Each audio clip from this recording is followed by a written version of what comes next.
A Case of Identity by Sir Arthur Conan Doyle. My dear fellow, said Sherlock Holmes as we sat on either side of the fire in his lodgings at Baker Street, life is infinitely stranger than anything which the mind of man could invent. We would not dare to conceive the things which are really mere commonplaces of existence. If we could fly out of that window hand in hand, hover over this great city, gently remove the roofs and peep in at the queer things which are going on, the strange coincidences, the plannings, the cross-purposes, the wonderful chains of events working through generations and leading to the most outré results, it would make all fiction with its conventionalities and foreseen conclusions most stale and unprofitable. And yet I am not convinced of it, I answered. The cases which come to light in the papers are, as a rule, bald enough and vulgar enough. We have in our police reports realism pushed to its extreme limits, and yet the result is, it must be confessed, neither fascinating nor artistic.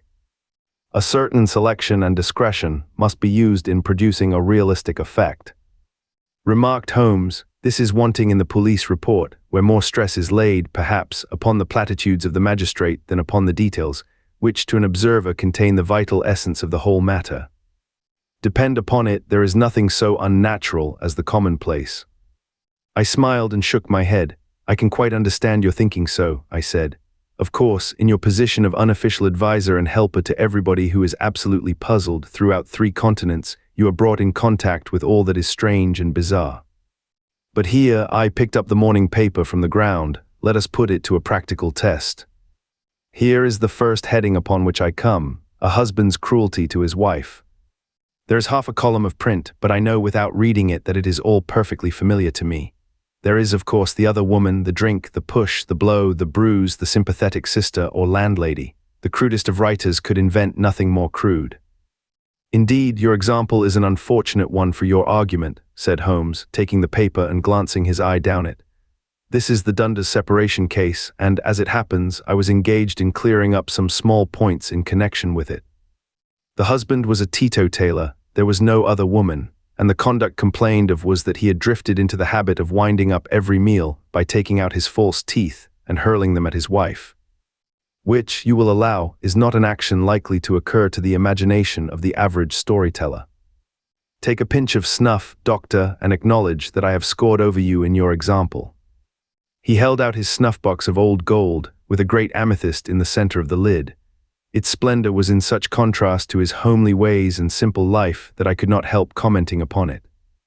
Ah, said he, I forgot that I had not seen you for some weeks. It is a little souvenir from the King of Bohemia in return for my assistance in the case of the Irene Adler papers. And the ring? I asked, glancing at a remarkable brilliant which sparkled upon his finger.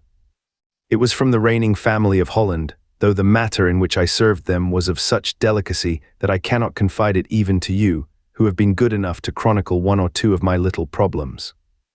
And have you any on hand just now? I asked with interest.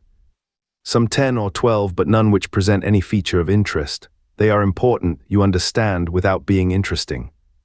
Indeed, I have found that it is usually in unimportant matters that there is a field for the observation, and for the quick analysis of cause and effect which gives the charm to an investigation.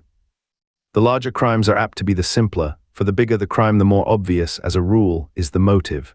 In these cases, save for one rather intricate matter which has been referred to me from Marseille, there is nothing which presents any features of interest. It is possible, however, that I may have something better before very many minutes are over, for this is one of my clients, or I am much mistaken. He had risen from his chair, and was standing between the parted blinds, gazing down into the dull, neutral-tinted London street. Looking over his shoulder, I saw that on the pavement opposite there stood a large woman with a heavy fur boa around her neck, and a large curling red feather in a broad-brimmed hat, which was tilted in a coquettish Duchess of Devonshire fashion over her ear.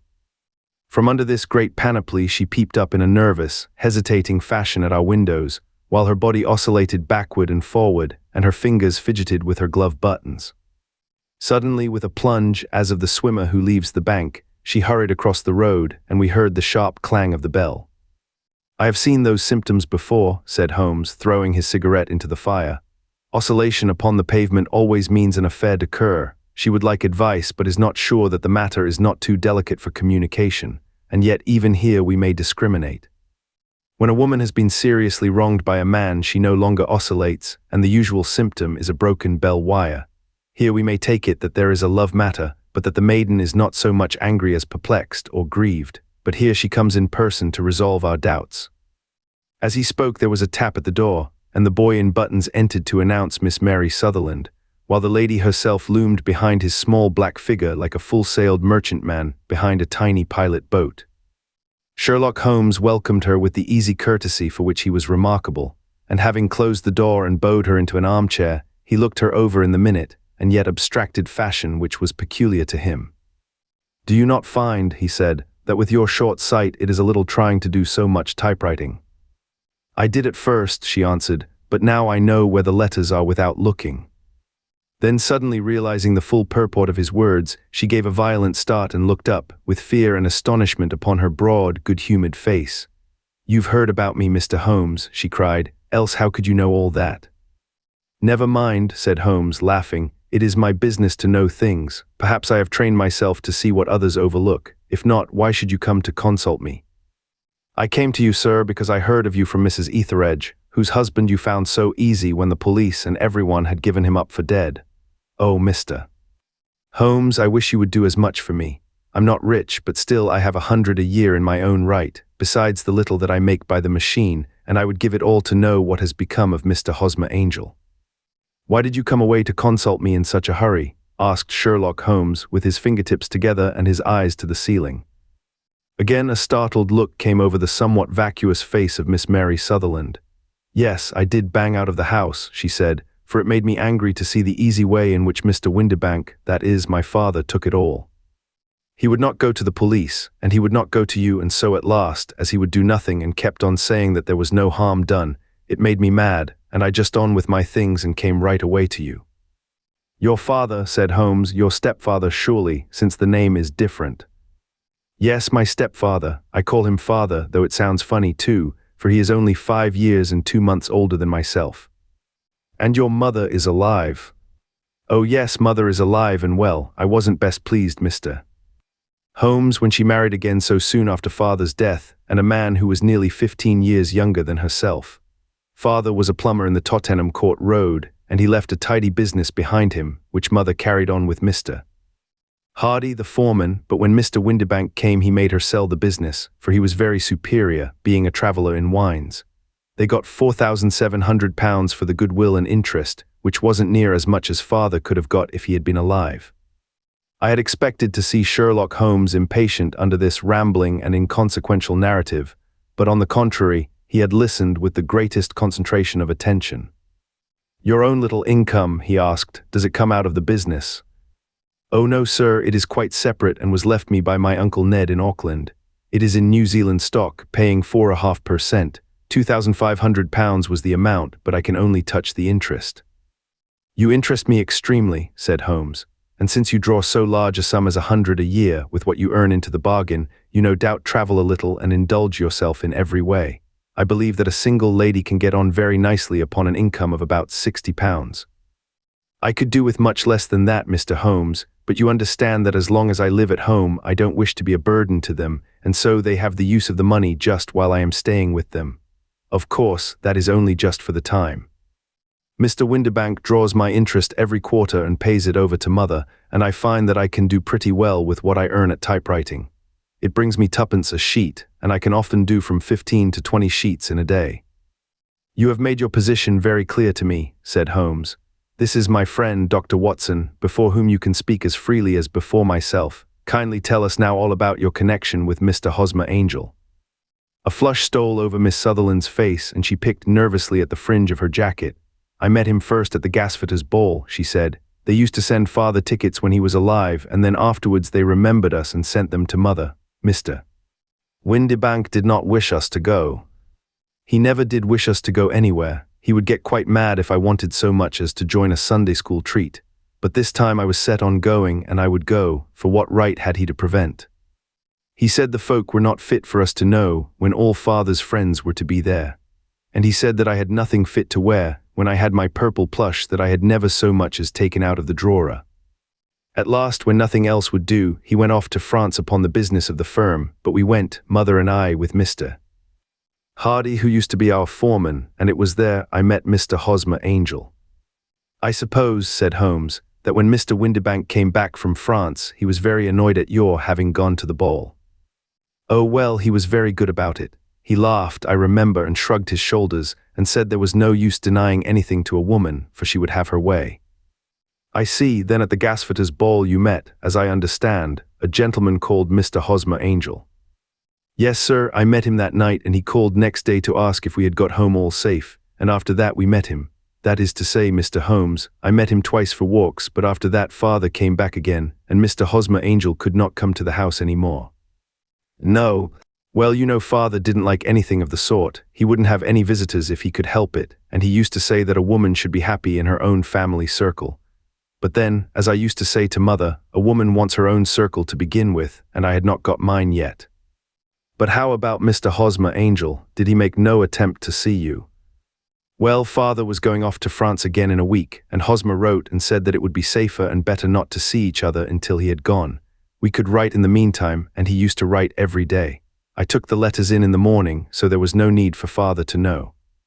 Were you engaged to the gentleman at this time? Oh yes, Mr. Holmes, we were engaged after the first walk that we took. Hosmer Mr. Angel was a cashier in an office in Leadenhall Street. What office? That's the worst of it, Mr. Holmes, I don't know. Where did he live, then? He slept on the premises. And you don't know his address? No, except that it was Leadenhall Street. Where did you address your letters, then? To the Leadenhall Street post office, to be left till called for. He said that if they were sent to the office he would be chaffed by all the other clerks about having letters from a lady, so I offered to typewrite them, like he did his. But he wouldn't have that, for he said that when I wrote them they seemed to come from me, but when they were typewritten he always felt that the machine had come between us. That will just show you how fond he was of me, Mr. Holmes, and the little things that he would think of. It was most suggestive, said Holmes. It has long been an axiom of mine that the little things are infinitely the most important. Can you remember any other little things about Mr. Hosmer Angel? He was a very shy man, Mr. Holmes. He would rather walk with me in the evening than in the daylight, for he said that he hated to be conspicuous. Very retiring and gentlemanly he was. Even his voice was gentle. He'd had the quinsy and swollen glands when he was young, he told me, and it had left him with a weak throat and a hesitating, whispering fashion of speech. He was always well dressed, very neat and plain, but his eyes were weak, just as mine are, and he wore tinted glasses against the glare. Well, and what happened when Mr. Windibank, your stepfather, returned to France? Mr. Hosmer Angel came to the house again and proposed that we should marry before father came back. He was in dreadful earnest and made me swear, with my hands on the testament, that whatever happened I would always be true to him. Mother said he was quite right to make me swear, and that it was a sign of his passion. Mother was all in his favor from the first, and was even fonder of him than I was. Then when they talked of marrying within the week, I began to ask about father, but they both said never to mind about father, but just to tell him afterwards, and mother said she would make it all right with him. I didn't quite like that, Mr. Holmes. It seemed funny that I should ask his leave, as he was only a few years older than me, but I didn't want to do anything on the sly, so I wrote to father at Bordeaux, where the company has its French offices, but the letter came back to me on the very morning of the wedding. It missed him then? Yes, sir, for he had started to England just before it arrived. Ah, that was unfortunate. Your wedding was arranged then for the Friday. Was it to be in church? Yes, sir, but very quietly. It was to be at St. Saviour's, near King's Cross, and we were to have breakfast afterwards at the St. Pancras Hotel. Hosmer came for us in a hansom, but as there were two of us he put us both into it and stepped himself into a four-wheeler, which happened to be the only other cab in the street. We got to the church first, and when the four-wheeler drove up we waited for him to step out, but he never did, and when the cabman got down from the box and looked there was no one there. The cabman said that he could not imagine what had become of him, for he had seen him get in with his own eyes. That was last Friday, Mr. Holmes, and I have never seen or heard anything since then to throw any light upon what became of him. It seems to me that you have been very shamefully treated, said Holmes. Oh no, sir. He was too good and kind to leave me so. Why, all the morning he was saying to me that whatever happened I was to be true, and that even if something quite unforeseen occurred to separate us, I was always to remember that I was pledged to him, and that he would claim his pledge sooner or later. It seemed strange talk for a wedding morning, but what has happened since gives a meaning to it.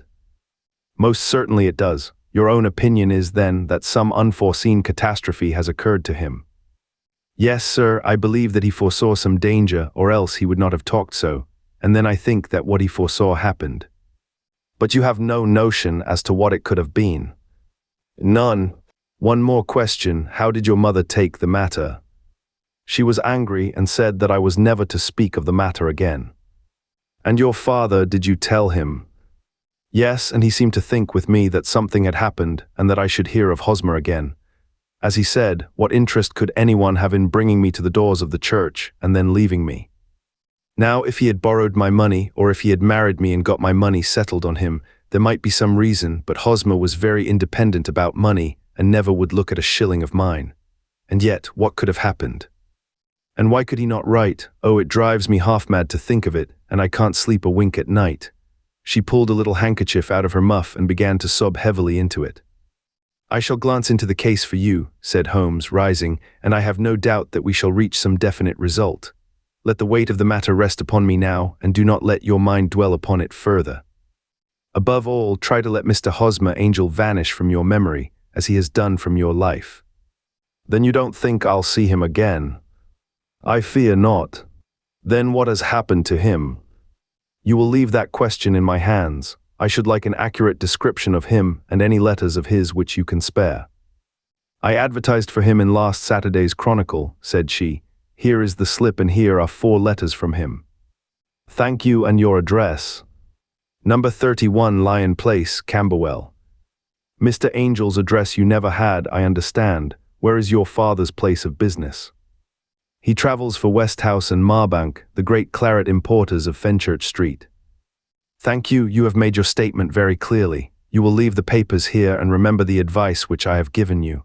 Let the whole incident be a sealed book, and do not allow it to affect your life.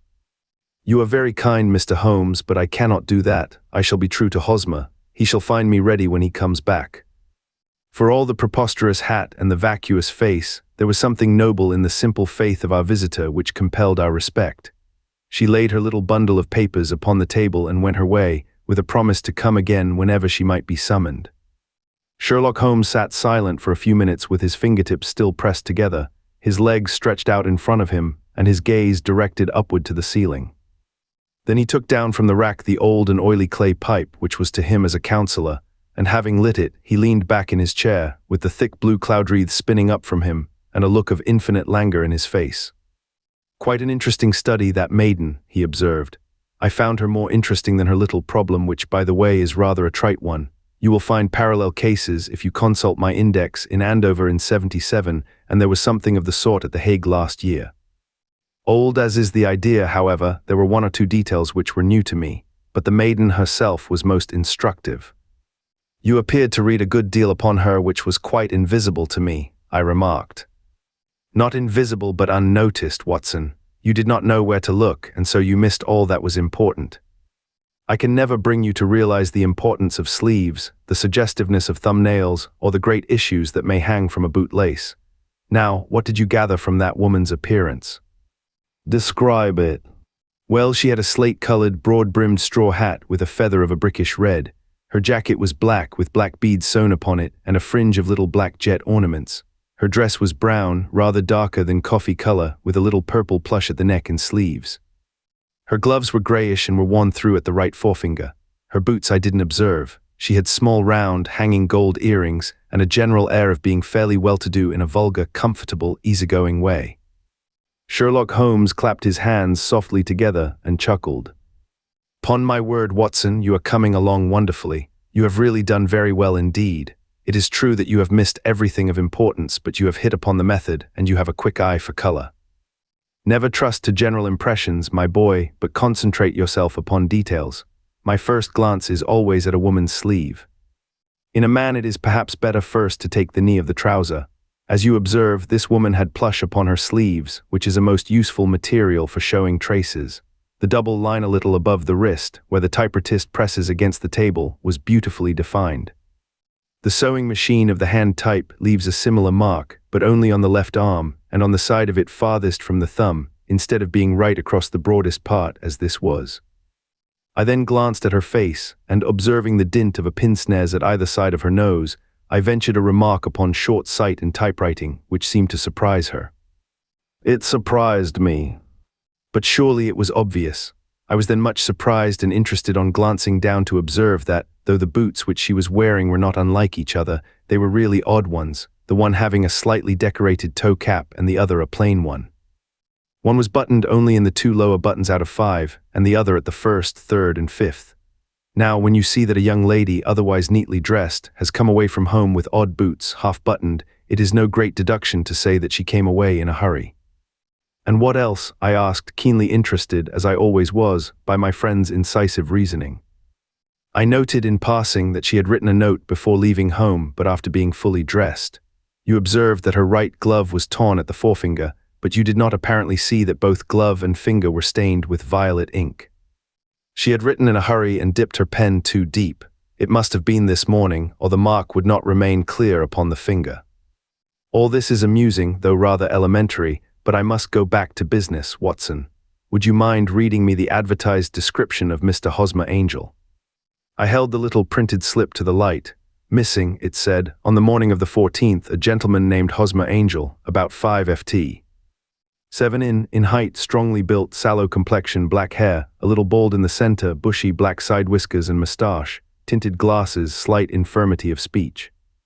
Was dressed when last seen in black frock coat faced with silk, black waistcoat, gold Albert chain and grey Harris tweed trousers, with brown gaiters over elastic-sided boots. Known to have been employed in an office in Leadenhall Street. Anybody bringing and see. That will do, said Holmes. As to the letters, he continued, glancing over them, they are very commonplace. Absolutely no clue in them to Mr. Angel, save that he quotes Balzac once. There is one remarkable point, however, which will no doubt strike you. They are typewritten, I remarked. Not only that, but the signature is typewritten. Look at the neat little Hosmer Angel at the bottom. There is a date, you see, but no superscription except Leadenhall Street, which is rather vague. The point about the signature is very suggestive. In fact, we may call it conclusive.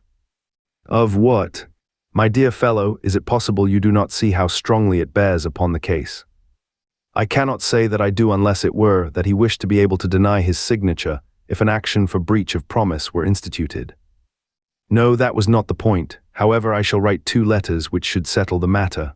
One is to a firm in the city, the other is to the young lady's stepfather, Mr. Windibank, asking him whether he could meet us here at 6 o'clock tomorrow evening. It is just as well that we should do business with the male relatives. And now, Doctor, we can do nothing until the answers to those letters come, so we may put our little problem upon the shelf for the interim. I had had so many reasons to believe in my friend's subtle powers of reasoning and extraordinary energy, in action, that I felt that he must have some solid grounds for the assured and easy demeanor with which he treated the singular mystery which he had been called upon to fathom. Once only had I known him to fail, in the case of the King of Bohemia and of the Irene Adler photograph.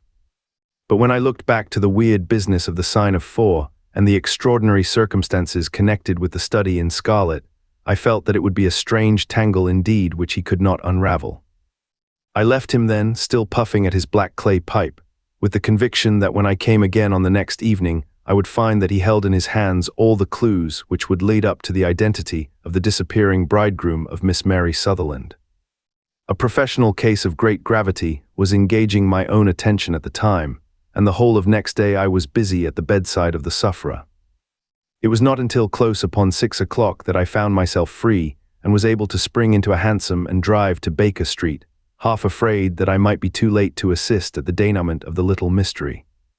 I found Sherlock Holmes alone, however, half asleep, with his long, thin form curled up in the recesses of his armchair. A formidable array of bottles and test tubes, with the pungent, cleanly smell of hydrochloric acid, told me that he had spent his day in the chemical work which was so dear to him. "Well, have you solved it?" I asked as I entered. "Yes, it was the bisulfate of baryta." No, the mystery," I cried. "Oh, that, I thought of the salt that I have been working upon. There was never any mystery in the matter, though, as I said yesterday, some of the details are of interest. The only drawback is that there is no law, I fear, that can touch the scoundrel. Who was he, then, and what was his object in deserting Miss Sutherland?" The question was hardly out of my mouth, and Holmes had not yet opened his lips to reply when we heard a heavy footfall in the passage and a tap at the door. "This is the girl's stepfather, Mr. James Windibank," said Holmes. "He has written to me to say that he would be here at 6. Come in." The man who entered was a sturdy, middle-sized fellow, some 30 years of age, clean-shaven and sallow-skinned, with a bland, insinuating manner and a pair of wonderfully sharp and penetrating gray eyes. He shot a questioning glance at each of us, placed his shiny top hat upon the sideboard, and with a slight bow sidled down into the nearest chair. "Good evening, Mr. James Windibank," said Holmes. "I think that this typewritten letter is from you, in which you made an appointment with me for 6 o'clock.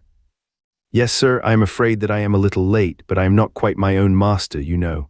I am sorry that Miss Sutherland has troubled you about this little matter, for I think it is far better not to wash linen of the sort in public. It was quite against my wishes that she came, but she is a very excitable, impulsive girl, as you may have noticed, and she is not easily controlled when she has made up her mind on a point. Of course, I did not mind you so much, as you are not connected with the official police, but it is not pleasant to have a family misfortune like this noised abroad. Besides, it is a useless expense, for how could you possibly find this Hosmer Angel?" "On the contrary," said Holmes quietly, "I have every reason to believe that I will succeed in discovering Mr. Hosmer Angel." Mr. Windibank gave a violent start and dropped his gloves. "I am delighted to hear it," he said. "It is a curious thing," remarked Holmes, "that a typewriter has really quite as much individuality as a man's handwriting. Unless they are quite new, no two of them write exactly alike. Some letters get more worn than others, and some wear only on one side. Now, you remark in this note of yours, Mr. Windibank, that in every case there is some little slurring over of the E, and a slight defect in the tail of the R. There are 14 other characteristics, but those are the more obvious. We do all our correspondence with this machine at the office, and no doubt it is a little worn," our visitor answered, glancing keenly at Holmes with his bright little eyes. "And now I will show you what is really a very interesting study, Mr. Windibank," Holmes continued. "I think of writing another little monograph some of these days on the typewriter and its relation to crime. It is a subject to which I have devoted some little attention. I have here 4 letters which purport to come from the missing man. They are all typewritten. In each case, not only are the E's slurred and the R's tailless, but you will observe, if you care to use my magnifying lens, that the 14 other characteristics to which I have alluded are there as well." Mr. Windibank sprang out of his chair and picked up his hat. "I cannot waste time over this sort of fantastic talk, Mr. Holmes," he said. "If you can catch the man, catch him, and let me know when you have done it." "Certainly," said Holmes, stepping over and turning the key in the door. "I let you know then that I have caught him." "What, where?" shouted Mr. Windibank, turning white to his lips and glancing about him like a rat in a trap. "Oh, it won't do, really it won't," said Holmes suavely. "There is no possible getting out of it, Mr. Windibank. It is quite too transparent, and it was a very bad compliment when you said that it was impossible for me to solve so simple a question. That's right, sit down and let us talk it over." Our visitor collapsed into a chair with a ghastly face and a glitter of moisture on his brow. It's not actionable," he stammered. "I am very much afraid that it is not. But between ourselves, Windibank, it was as cruel and selfish and heartless a trick in a petty way as ever came before me. Now, let me just run over the course of events, and you will contradict me if I go wrong." The man sat huddled up in his chair, with his head sunk upon his breast like one who is utterly crushed. Holmes stuck his feet up on the corner of the mantelpiece, and leaning back with his hands in his pockets, began talking rather to himself, as it seemed, than to us. "The man married a woman very much older than himself for her money," said he, "and he enjoyed the use of the money of the daughter as long as she lived with them. It was a considerable sum for people in their position, and the loss of it would have made a serious difference. It was worth an effort to preserve it. The daughter was of a good, amiable disposition, but affectionate and warm-hearted in her ways, so that it was evident that with her fair personal advantages and her little income, she would not be allowed to remain single long. Now her marriage would mean, of course, the loss of 100 a year, so what does her stepfather do to prevent it? He takes the obvious course of keeping her at home and forbidding her to seek the company of people of her own age. But soon he found that that would not answer forever. She became restive, insisted upon her rights, and finally announced her positive intention of going to a certain ball. What does her clever stepfather do then? He conceives an idea more creditable to his head than to his heart. With the connivance and assistance of his wife, he disguised himself, covered those keen eyes with tinted glasses, masked the face with a moustache and a pair of bushy whiskers, sunk that clear voice into an insinuating whisper, and doubly secure on account of the girl's short sight, he appears as Mr. Hosmer Angel and keeps off other lovers by making love himself. It was only a joke at first, groaned our visitor. We never thought that she would have been so carried away. Very likely not, however that may be, the young lady was very decidedly carried away, and having quite made up her mind that her stepfather was in France, the suspicion of treachery never for an instant entered her mind. She was flattered by the gentleman's attentions, and the effect was increased by the loudly expressed admiration of her mother. Then Mr. Angel began to call, for it was obvious that the matter should be pushed as far as it would go if a real effect were to be produced. There were meetings, and an engagement, which would finally secure the girl's affections from turning towards anyone else. But the deception could not be kept up forever. These pretended journeys to France were rather cumbrous. The thing to do was clearly to bring the business to an end in such a dramatic manner that it would leave a permanent impression upon the young lady's mind and prevent her from looking upon any other suitor for some time to come. Hence those vows of fidelity exacted upon a testament, and hence also the allusions to a possibility of something happening on the very morning of the wedding. James Windibank wished Miss Sutherland to be so bound to Hosmer Angel, and so uncertain as to his fate, that for 10 years to come, at any rate, she would not listen to another man. As far as the church door he brought her, and then, as he could go no farther, he conveniently vanished away by the old trick of stepping in at one door of a four-wheeler and out at the other. I think that was the chain of events, Mr. Windibank. Our visitor had recovered something of his assurance while Holmes had been talking, and he rose from his chair now with a cold sneer upon his pale face. "It may be so, or it may not, Mr. Holmes," said he, "but if you are so very sharp, you ought to be sharp enough to know that it is you who are breaking the law now, and not me. I have done nothing actionable from the first, but as long as you keep that door locked, you lay yourself open to an action for assault and illegal constraint." "The law cannot, as you say, touch you," said Holmes, unlocking and throwing open the door, "yet there never was a man who deserved punishment more. If the young lady has a brother or a friend, he ought to lay a whip across your shoulders, by Jove." He continued, flushing up at the sight of the bitter sneer upon the man's face. "It is not part of my duties to my client, but here's a hunting crop handy. And I think I shall just treat myself too." He took 2 swift steps to the whip, but before he could grasp it, there was a wild clatter of steps upon the stairs, the heavy hall door banged, and from the window we could see Mr. James Windibank running at the top of his speed down the road. "There's a cold-blooded scoundrel," said Holmes, laughing, as he threw himself down into his chair once more. "That fellow will rise from crime to crime until he does something very bad and ends on a gallows. The case has, in some respects, been not entirely devoid of interest." "I cannot now entirely see all the steps of your reasoning," I remarked. "Well, of course it was obvious from the first that this Mr. Hosmer Angel must have some strong object for his curious conduct, and it was equally clear that the only man who really profited by the incident, as far as we could see, was the stepfather. Then the fact that the 2 men were never together, but that the one always appeared when the other was away, was suggestive. So were the tinted spectacles and the curious voice, which both hinted at a disguise, as did the bushy whiskers. My suspicions were all confirmed by his peculiar action in typewriting his signature, which of course inferred that his handwriting was so familiar to her that she would recognize even the smallest sample of it. You see, all these isolated facts, together with many minor ones, all pointed in the same direction. "And how did you verify them?"